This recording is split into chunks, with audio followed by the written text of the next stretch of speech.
right. Hey guys, my name is Kelsey Kernstine. Right now you're watching Courting the Truth. And I just wanted to come on here and break down a little bit further the Sudiksha Konanki missing persons case. A lot of questions on what exactly happened here. First, I want to give you a little update for those of you that maybe don't know this case. So let's kind of break it down. She went with 5 or 6 friends to the Dominican Republic on March, I believe it was March 3rd. She goes to the University of Pittsburgh. But on March 6th, early in the morning, she was on the beach, last seen with Joshua Reby, and has not been seen since. I'm going to kind of break it down for you guys. It sounds like they stayed up all night long. They went to the beach at around 4:15 in the morning. There's actual surveillance of that. I do want to show you here. Let me move my notepad. But really what I want to kind of point out today is that there are investigators, former detectives, private investigators that have worked the Natalie Holloway case, oceanographers have really come forward and saying this drowning theory absolutely makes no sense here, that there has to be more to this story. Why have we not seen a body? It just doesn't make any sense. I'm going to break down kind of what they say. And really spell it out, right? It doesn't make sense. We haven't seen a body. Her parents this week wanted to declare her death. But let me kind of tell you a little bit more about the case. So March 6th, she went missing in Dominican Republic. She was there for spring break with 5 or 6 friends from the University of Pittsburgh. It looked like they were having a great time. It looks like drinks were involved. But they headed to the beach, and there is surveillance video from the hotel of them heading to the beach. You can see them right here. And there she is, kind of highlighted there. And Joshua Reby is right there on her right. He's got a cup in his hand, and they're all walking towards the beach. That's at 4:15 in the morning. And then we don't see them at the beach, right? There is no surveillance cameras, according to the hotel or the resort at the beach. But once they got there, it sounds like her friends decided to leave at around 5:55 in the morning. It's interesting because you can see her in some of these videos. She has a purse on her, and it looks as though she has a phone. Well, they ended up taking the phone and the purse up to the room with them, leaving her really by herself with Joshua Reby, with no form of contact, no way to get a hold of anyone. And, maybe that was their plan, right? They're in a country where it's known to have high crime, and it's known to be a country where things could get stolen. So maybe that was planned, right? It looks from the videos, it looks as though she had been drinking that night. I do want to show you a couple of videos here. This is all surveillance video that was played on local television in the Dominican Republic. So this right here is a bar.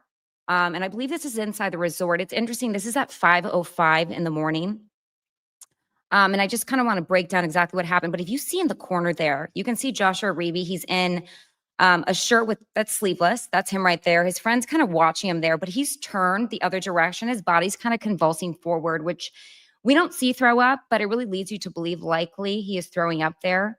But that, of course, is speculation because I don't see the throw up. But in just a second here, you're going to see that is Sudiksha Konanki. She's by the pillar. She rests her head, and then she's convulsing forward. Now, she's got her friend who's patting her on the back is what it looks like. But she's kind of like stammering around inside this bar, kind of moving her head around. She's got a purse on her shoulder. And there's a lot of people inside the bar. So it says 5:05 in the morning. What's interesting is that the power went out at the hotel between, I think it was 1:27 and like 2:13.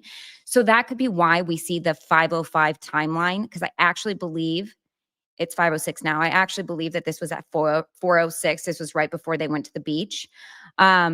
But you can see she's now got her arms wrapped around her friend right there, kind of pointing. She's got her phone in her hand. And still here on the right side, you see that is Joshua Reby still hunched over, and kind of like rocking back and forth. You can see him there. I believe that is him. And so, and just the number of people inside this bar. I mean, of course, this is early in the morning, I believe 4:05, 4:07. But then I want to show you this. So this is at 3:27 in the morning. This is in the lobby of the resort. This is pulled from the local Dominican Republic. And you can see in just a second here. Hold on. She's going to be walking across the lobby. You will be able to see Sudiksha Konanki. Hold on here. Let's play it again. Maybe I just missed her. Play that again. So there she is. She's walking across with a friend. The friend looks to be following her. There's another friend over there to the right. So it looks as though they're kind of following her, making sure she doesn't get hurt, right? This is all speculation. I don't know this to be true, but she kind of seems to be the one who's leading the pack and they're following along. So then they head to the beach at 4:15 in that particular video right here. And then she hasn't been seen since, right? Her friends left her at around 5:55. They all left the beach and left her with Joshua Reeby, which I want to show you him. He's been called the person of interest, and there's been a lot of back and forth on that, and I'm going to get to that. But left her with Joshua Reeby at the beach at 5:55, according to their claims. And Joshua Reeby, he alleges what happened is that they went out into the water, they were swimming, they were kissing, they were waist deep, and that is when they were swept out by a wave into the water, and they nearly drowned. But he said that he brought her back to safety, brought her back to the shoreline. And he said he got so much water in his mouth that he started throwing up. Well, it looks to be that he was actually throwing up quite a lot the entire night. Of course, speculation. But he said that after he was done throwing up, the last time he saw her, she was walking knee deep in the water. But he called out to her. She was no longer there. And he said the next thing he noticed, he woke up. There was mosquito bites on him and he woke up from the sun, but there's actual surveillance of him leaving the beach at 8:55 in the morning, no shirt on. And a lot of questions as to what happened in those 3 hours. And then there's been a lot of talk about the inconsistencies in his stories. What really happened. But and police have actually said this, there has been a language barrier, that there's no major inconsistencies here. And there is a language barrier. I know a lot of people have commented because I've been posting on this all over social media, and people have been like, there's these major inconsistencies. Everybody in the Dominican Republic knows English.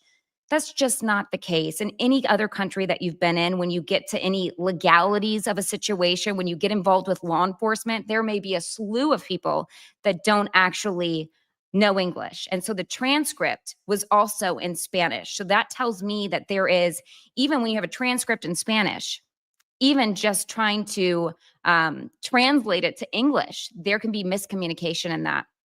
Okay, so this is Joshua Reeby. And just to tell you a little bit more about him, he was detained in the Dominican Republic for the last 2 weeks. There was a hearing this past week, a habeas corpus hearing, really saying that he shouldn't be held in Dominican Republic. His attorney saying that there's a law, 48 hours, that's it. After 48 hours, if you have not filed formal charges against my client, then he has no reason to be held. Let him go. You're holding him illegally. And essentially what the judge said is that they are holding him illegally. But then you had the prosecution basically saying, we're not holding him illegally. They've got guards outside of his hotel room because these guards are actually protecting his safety, which made absolutely no sense. So he was, staying inside a hotel room, it sounds like, according to the Dominican Republic. And there were guards outside of his hotel that were making sure he couldn't leave, couldn't go anywhere, didn't have a phone, didn't have anything or any form of communication on him. His dad ended up visiting him in the Dominican Republic during that court appearance. And I want to show you that. And the very latest update this morning on him, because he has been released from the Dominican Republic, but it sounds like he then arrived in Puerto Rico to get home to the United States, but then he was detained in Puerto Rico this morning. And I believe part of the reason for that is he doesn't have a certain stamp on his newly replaced passport from the Dominican Republic. So then they detained him.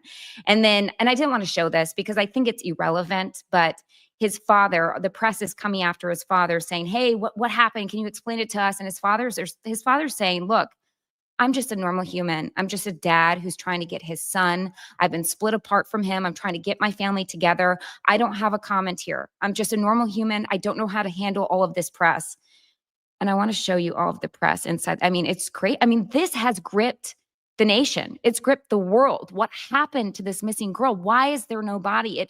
All of it makes no sense. And I think once we get to what the private investigators are saying, what they call him the Dr. Beach are saying, it doesn't make sense. It really doesn't make sense. And I think it's alarming, right? She could have drowned, but it is very alarming when you're in a country that is considered a tier 2 because of their human trafficking issues, because they don't have laws in place, because of complicity when it comes to law enforcement who allow it to happen. Some of them even tied up in it. Okay. And honestly, I've posted that online. I have received a ton of hate for it, but um, that these are the facts. Like, we can't ignore the facts. And yes, we have human trafficking problems here in this country. We've got them here too. But it's considered a tier 2 in the Dominican Republic. There's high crime there and human trafficking problems, and they have no systems in place to try to control it. Okay, so let me show you this. This is in fact on his way to the courthouse for that habeas corpus hearing. And just take a look at the media. I mean, most of this media is speaking Spanish. They don't speak English. And, you're getting yelled at, screamed at. It's overwhelming.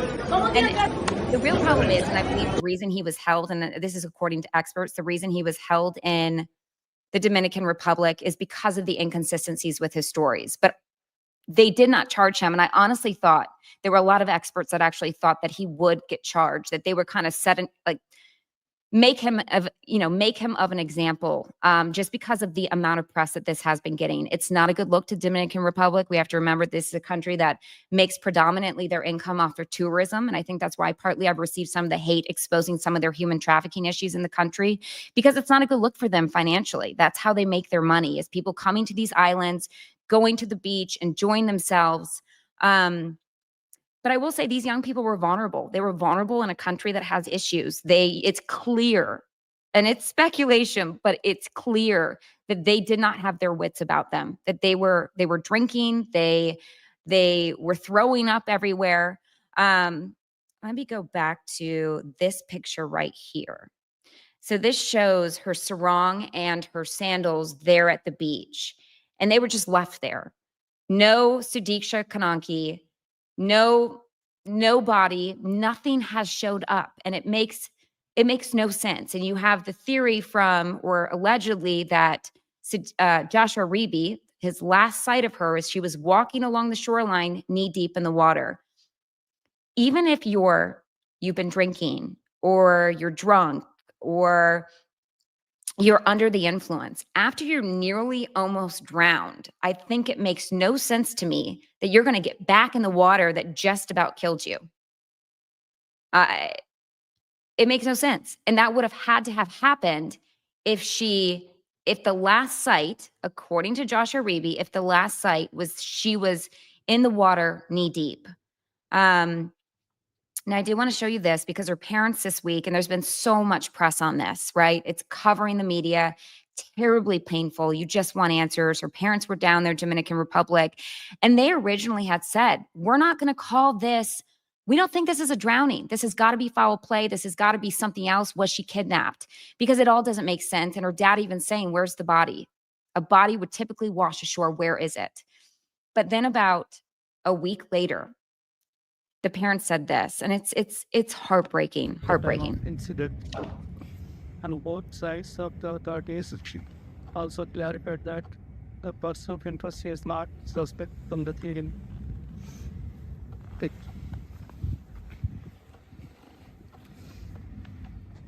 Looking just with deep sadness and history.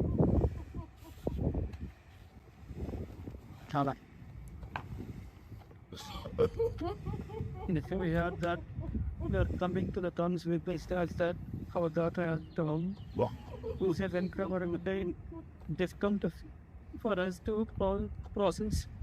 We kindly ask you to keep our daughter in your prayers. It's absolutely heartbreaking just to even see her mother cry like that. It just gives me shivers up and down. I can't imagine being a mother. You want answers. You don't know what happened to your daughter. The last time she is having a great time in the Dominican Republic. Her dad had said the last conversation with her was around 8:30 at night on March 5th. And that was it. Hadn't heard from her since. All that was left was this at the beach. And then hearing Joshua Reeby's accounts. But they believe, and they said it this week, we want our daughter's death declared. We want to grieve her death. We don't want this investigation to continue. But it sounds like from authorities, they've kept this as an open case, which means they've not declared it, from my understanding, as a drowning. And the problem is because it doesn't make sense that there's been no body that has shown up. They know that this is very problematic. And now you've got the FBI involved. You've got, people all over the world that are investigating this, trying to figure out what could have happened to this young woman, just 20 years old. So her sarong there, it's just too odd. It doesn't make any sense. I want to show you this as well. They were seen holding their hands. Online, there was some speculation that he has a girlfriend at home. What was he doing with Sudiksha Konanki? I don't know that to be fact, so I don't want to really speculate on that. But here they are walking towards the beach is what it looks like. 4:15 in the morning. Her friends left both of them at the beach at 5:55. But it's all too eerie. And, this is what I want to get to, because you have these investigators that were on the Natalie Holloway case and they were like, this doesn't make sense. This doesn't add up, right? 18 years later, did somebody finally admit to taking Natalie Holloway's life? 18 years later. And he claimed what he did is he hit her with a cylinder, from my understanding, and then threw her to the ocean, which tells me that's the reason why we didn't see a body show up, because there's blood and then the sharks take her. And I'm going to get to a little bit more on that. Okay, but let me show you this interview on News Nation with debate right now. I mean, it's way TJ. too early. I don't believe she here. drowned. That's my TJ Ward. personal opinion from cases that I've worked. And the disappearance of Natalie Holloway, I worked on that case for 18 years till the conclusion of getting some of the information that Joran Vandersloot killed Natalie Holloway.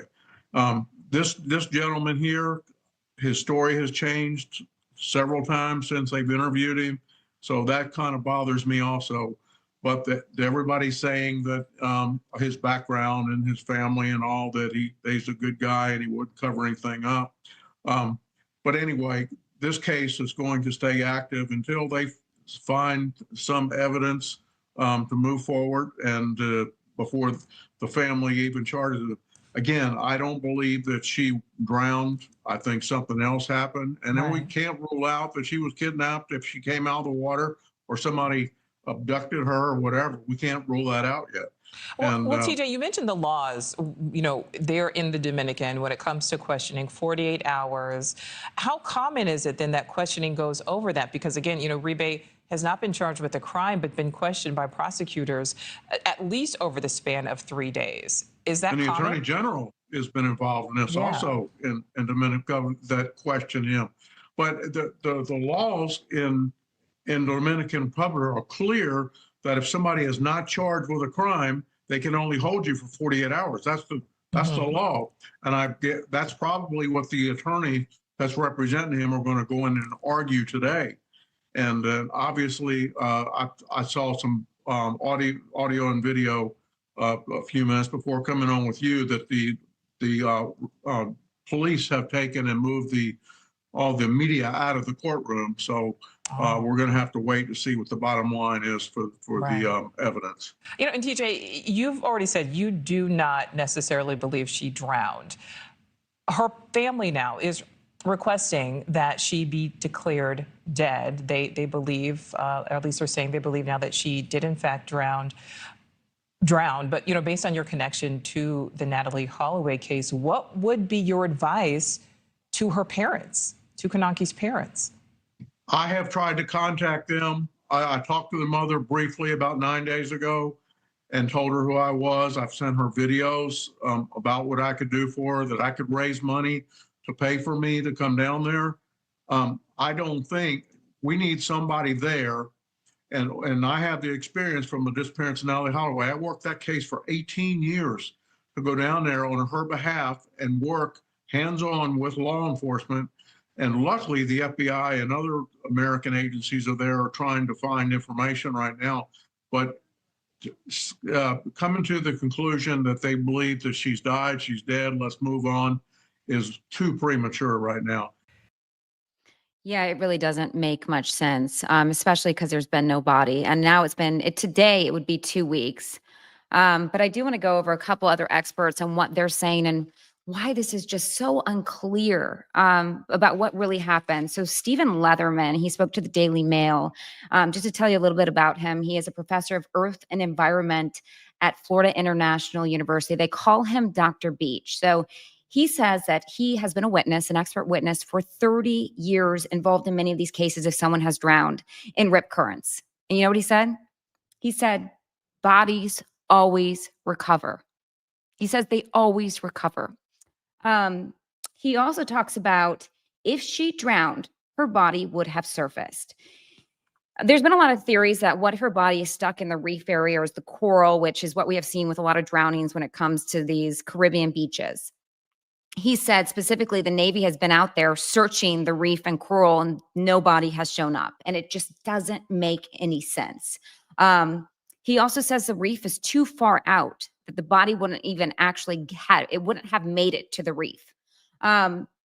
And specifically, this is what he says, because a lot of people have been commenting on my social media saying, well, what if it's tiger sharks? There's tiger sharks. They're known to be in the Caribbean. What if they would have eaten her body? You know, likely she would have been drowning for the first couple of days, but then she could have been eaten and then dispersed, as graphic as it sounds.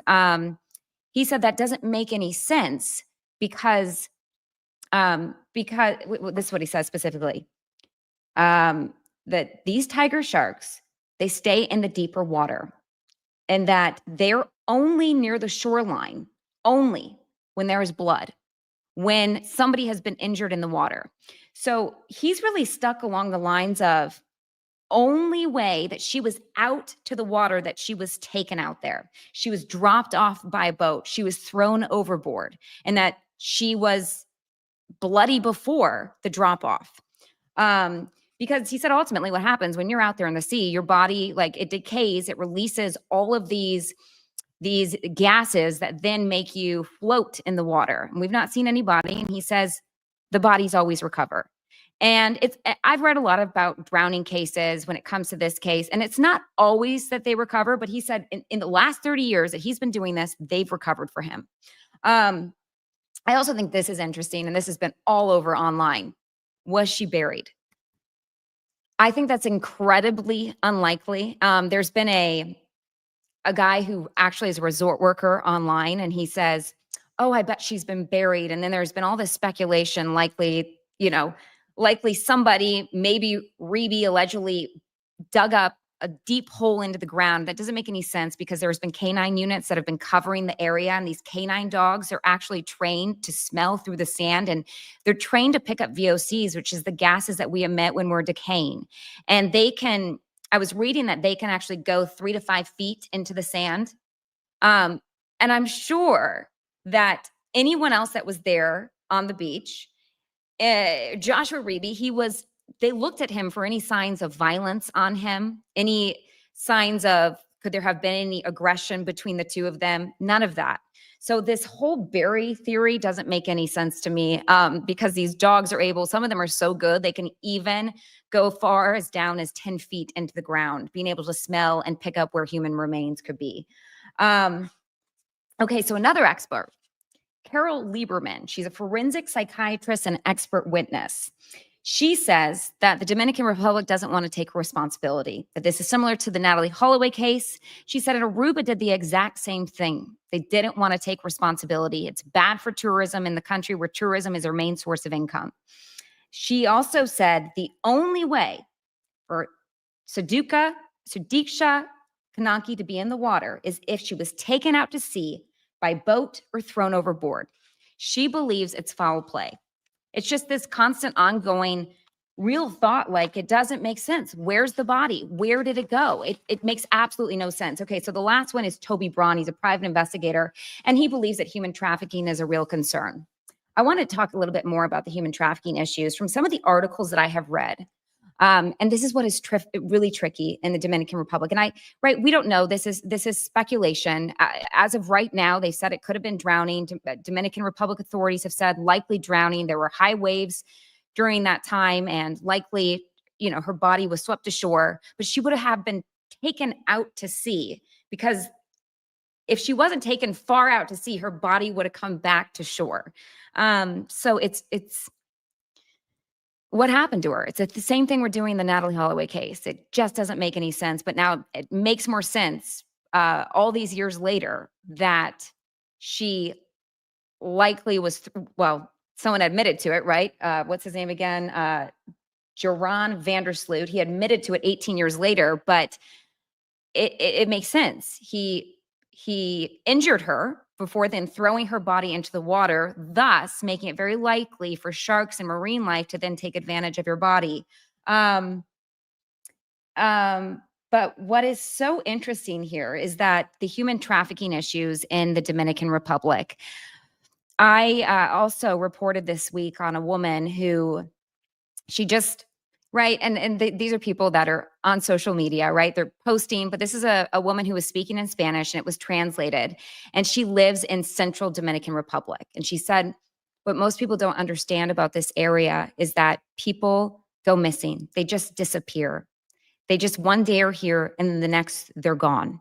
And she said the real problem is it's underreported. There's no systems in place to try to track these people down. There's no cameras in place to track them down. And there's no structure within the law enforcement to keep track of these people that go missing. She said that one girl in her town where she lived went missing 2 years ago on March 8th. And she said, never heard from again. She said a lot of times when these people disappear, there's neither a body or they just never hear from them again. There's just, there's nothing. They just fall off the face of the earth. And she really said that it's a problem within the systems of the Dominican Republic, that there's just no systems in place. There's no cameras. They just don't have the infrastructure to try to track and find these people. So it makes them susceptible to maybe if that was human trafficking. But this, right, it could have been a runaway. We don't know. We really don't know. But it sounds like this was a young woman is what she was describing. But then I have a lot of people that have said, no, that doesn't happen in this country. It never happens in this country. Well, I've been reading a lot of articles on the human trafficking situation in the country of Dominican Republic. And the problem is that it's the complicity at the top. It's also the corruption at the top. And some of these articles that I have read, some of these people say, or some of these where they've arrested people, they're active police officers. They're active military personnel that are arrested for a sex trafficking operation where they've told Venezuelan and Colombian women, come on over to Punta Cana. Specifically, this was from 2022, sorry. Come on over to Punta Cana. We're going to get you a waitressing job. Life is going to be so much better. They did this to 80 women, 80 Venezuelan and Colombian women between the ages of 18 and 23. And then what ended up happening is they told these women once they arrived, well, now you got to pay off your debts. And it's going to cost you $3,000 to $4,000. And so they would sell these women each night to pay off their debts. It was sex trafficking. And the problem is that in the Caribbean, the Dominican Republic, it's a $9.5 billion industry, and the Dominican Republic is considered a hub. It's a corridor for the sex trafficking operations. And I know many people who are watching this and they are very fond of Dominican Republic or they have family there. They say, how dare you say that? Like human trafficking happens here. Yes, it does happen here in the United States, but it's a serious issue there in the Dominican Republic. And there are no laws. There's no infrastructure put in place. This is why this is a tier 2 country where we are told if we arrive there to proceed with caution, to keep our wits about us. And I want to show some of these, like this video again, this is, add to stage, hold on here. You got a lot of people at the bar, and that's what's so interesting. I mean, of course, people are on spring break. They're enjoying themselves. They're having a great time. This is the Caribbean, so people stay up all night. But,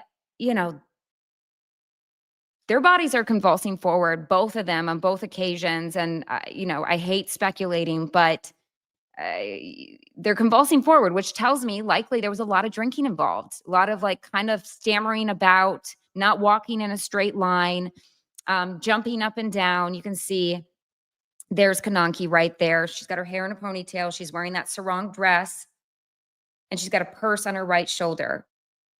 And this again is at 5:05 in the morning, but as I think some of you have joined a little bit later, 5:05 in the morning, but it's really, I believe, 4:05. I think this is I think the clock is messed up because the power went out at the resort between 1:13 and 2:37 or something. I'm mixing up those times, but around 1 in the morning. But take a look at all the people there at the bar. Now, I do want to show you this again. Lots of people also in the lobby of the hotel. This is at 3:27 in the morning. Everybody's out having a good time, enjoying themselves. Let me play that again. And then you can see Konanki walking across the lobby with her friends with her. But yes, as I've said with these private investigators, these oceanographers, these forensic psychiatrists, they don't understand why we've not seen a body. And her parents want her death to be declared so they can grieve her death. So there's not all this, right? It's so confusing when you see your daughter one moment, the next she's gone, and you're trying to grieve and you don't know whether to grieve because you don't know whether she's going to be seen again. And the best thing to do is to, right, find a resolution. And I think it is interesting because you have TJ Ward, who was a private investigator on the Natalie Holloway case, and he wants to raise money. He wants to raise money to go down there, and he would have to do it under the parents being okay with it. But he wants to go down there. He wants to find a way to track this case down, see if he can track her down. But I'm curious, I want to look at some of these comments here. If you guys have any thoughts on what exactly happened to her. Thank you, all of you, for being here. This is really awesome. Ileana and Joel are the best. Hold on, I'm just going to go up here. Human trafficking is huge all over. It's right here all over the U.S. It is huge. And it's even, I live in Dallas. It's a huge situation in Dallas, all over the country. Yes, Joran Vandersloot. It's not really a name that really flies off the tongue. But I think with this investigation, I hope we continue to kind of follow this, and I plan to do so because I really think that Natalie Holloway's body was never found, so I'm not sure what to believe. But we have to remember with Natalie Holloway's body, you had Joran Vandersloot say that I hit her with a cylinder. She was injured before she arrived, before she got into the ocean. And that what doesn't make sense to me is, according to, allegedly, Joshua Reeby's story, the last time he saw her, she was walking knee deep in the water, right? There's been some inconsistencies with his stories. We don't know if this is language barrier, but what doesn't make sense to me is if you nearly drown, even if you've been drinking, you're going to get right back into the water. You're going to get right back into the deep end. Like, he literally says, we were swept up by a wave. We nearly drowned. I was able to save her. I got out of the water. I had a bunch of water in my mouth. I ended up throwing up on the sand. Next thing I know, I turn around and she's gone. So, you know, and some other things that I think are interesting is that this is at 5:55 in the morning. This is just about 50 minutes or so from the sunrise. This is 50 minutes or so from it beginning to be light outside. But I have seen, and I wish I would have showed them on here, but I've seen some more footage of the beach from tourists there. It is so dark. The beach has like no lights. It's so dark. And there are people all over the beach. They say that this is a secluded beach and they've got security guards. I'm like, where are the security guards? Where are they? And why have we not seen more surveillance? Like, is this the only surveillance that is, hold on, I want to show you guys. This right here, entering and leaving the beach.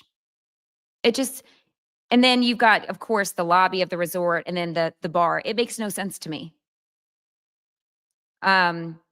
Anyways, it's of course going to be an ongoing story about what really happened to her. Maybe we'll get a resolution from the Dominican Republic, who then declare it to be a drowning death, which I don't believe they've done so far, which would close the case. But as I've been reading, this is still an open investigation. And, you know, I think the real problem is if this is anything like human trafficking, there is corruption at the top.